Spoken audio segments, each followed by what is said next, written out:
পশ্চিমবঙ্গ ছাত্র সমাজের সংগঠনের ডাকা যে নবান্ন অভিযান, সেই অভিযানে তুলকালাম পরিস্থিতির সৃষ্টি হয় এবং সেই নবান্ন অভিযানে পুলিশি অত্যাচারের অভিযোগে বিজেপি আজ লালবাজার অভিযানও করে, সেখানেও ধুন্ধুমার পরিস্থিতির সৃষ্টি হয়।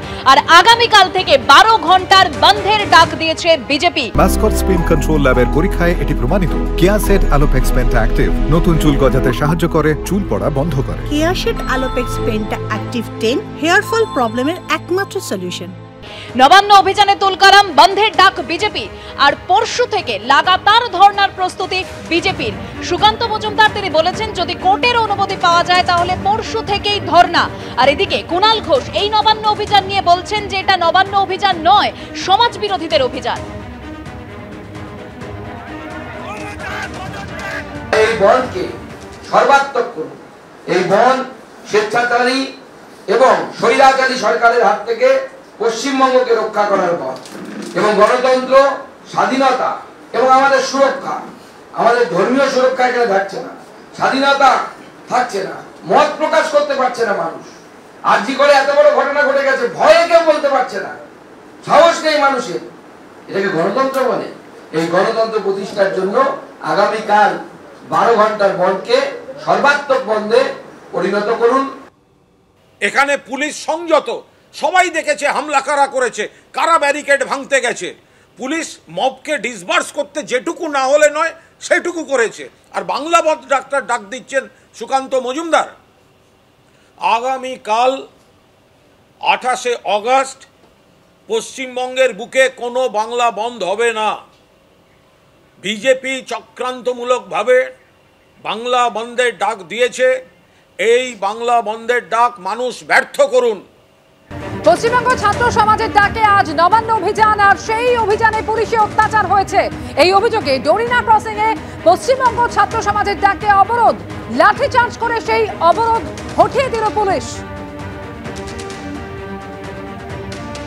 নবান্ন অভিযানে ছাত্রদের ওপরে প্রিন্সেপ ঘাটের পর আমরা যখন যাই তখন সাধারণ ছাত্রদের গায়ে টিয়ার গ্যাস শট করেছে।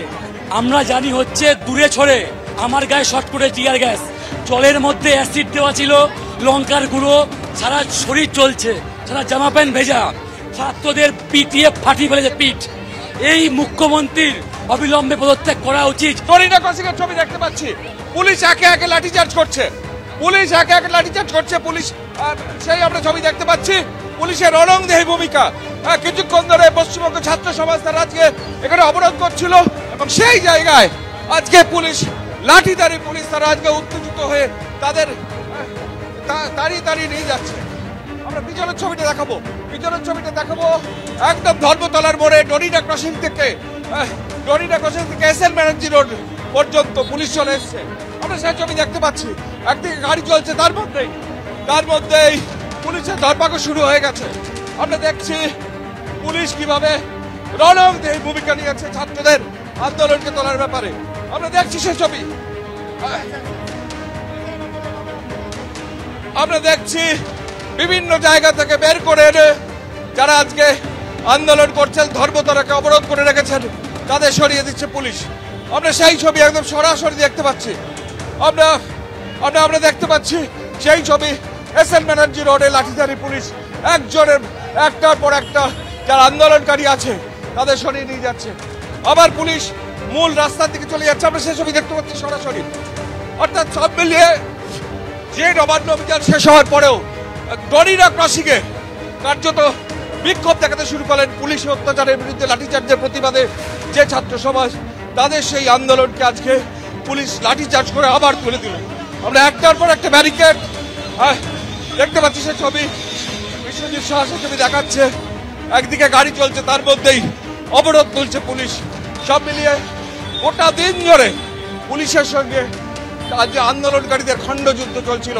আজকে সন্ধ্যের পরও ডোরিনা ক্রসিংয়েও সেই খণ্ডযুদ্ধ দেখা গেল।